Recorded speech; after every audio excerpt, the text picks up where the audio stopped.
Children, in today's class, we shall start with question number 5 of exercise 3.1, topic data handling. The following table shows the points of each player scored in 4 games. Okay, this table is given.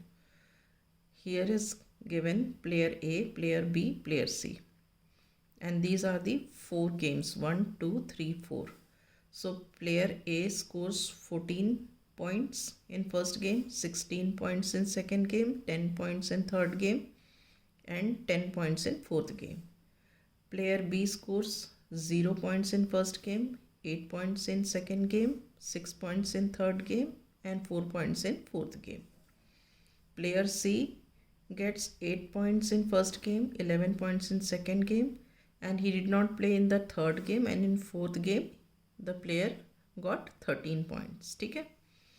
Now on the basis of this table we have to answer these questions. The very first question is, find the mean to determine A's average number of points scored per game.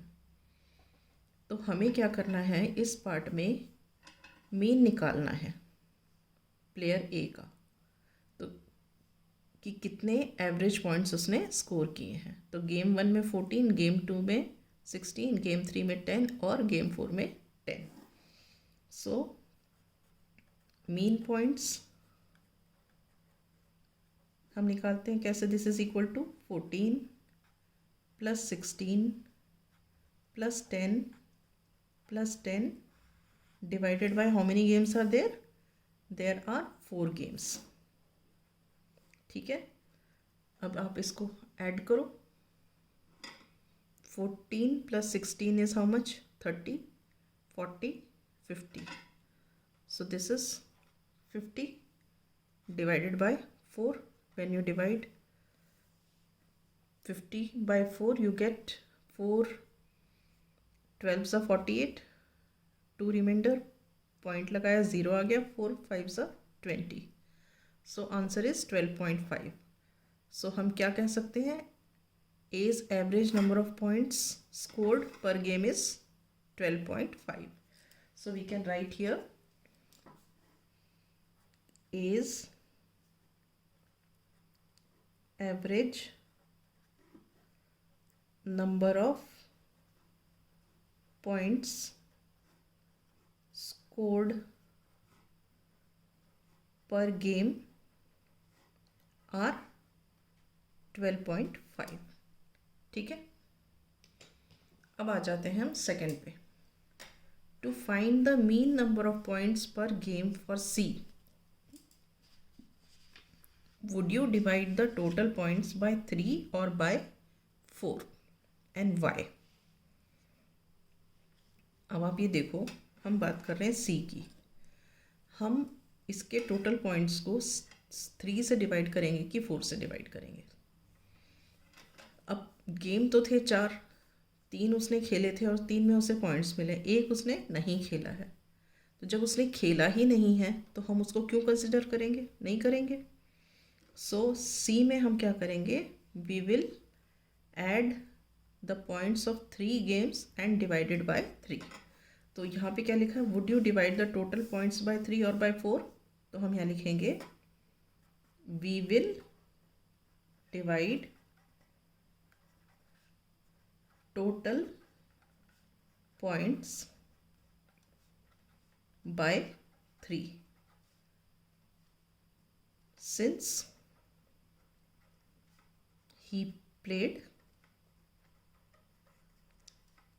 3 games. Since he played 3 games. ठीक है, तो अब हम यहाँ के इसके mean points निकाल देते हैं. सो मीन पॉइंट्स क्या है, मीन पॉइंट्स इसके सी के 8 plus 11 plus 13, 8 plus 11 plus 13 divided by 3. तो आप ये देखो कितना हो गया, 8 plus 11 is 19, 19 plus 13 19, 29, 30, 31, 32. So it comes 32 upon 3. All right, now when you divide 32 by 3, you see what you get? 3 10s are 30, 2 remainder, point लगाया 0 आया, देन 3 6 18, राइट। तो इसका मतलब क्या हुआ? प्लेयर सी के जो एवरेज पॉइंट्स स्कोर्ड हैं पर गेम दैट इज 10.6, ठीक है। Now B played all the 4 games. B ने देखो सारे गेम्स प्ले किए। How would you find the mean? How we will find the mean? We will add the points of all the 4 games and divide it by 4, ठीक है। So we will add points of all the 4 games and divide by 4 because he played all the 4 games, ठीक है। तो इसके mean points क्या हो जाएंगे? इसके मीन पॉइंट्स हो जाएंगे क्या?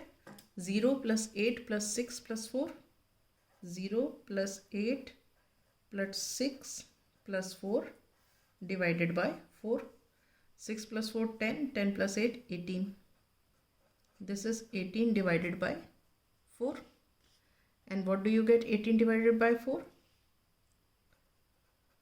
4 4s are 16, 2 remainder, and point लगाया 0 आया, 4 5s are 20.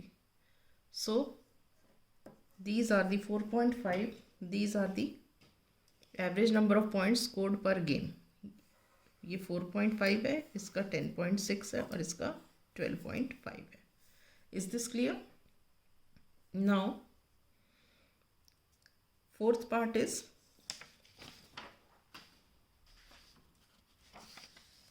who is the best performer, ठीक है।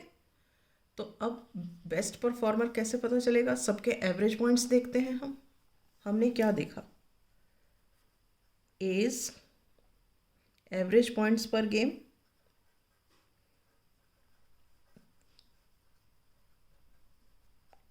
पॉइंट्स पर गेम, हमने जो एवरेज निकाली थी, मीन निकाला था, दैट वाज 12.5, and B's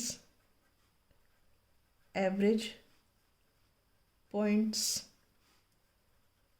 पर गेम, ये जो हमने B का जो एवरेज निकाला था वो निकाला था हमने 4.5, देन C's एवरेज पॉइंट्स पर गेम, जो हमने सी की एवरेज निकाली थी वो कितनी निकाली थी हमने? 10.6, ठीक है। Now you see, since 12.5 is greater than 10.6 is greater than 4.5, तो ये जो है 12.5 सबसे बड़ा है, तो ये किसके हैं एवरेज पॉइंट्स? ए के। तो हम बोलेंगे A is the best performer. So we say that A is the best performer. Is this clear? Right. So I wind up here. In the next class, we shall start with the next question.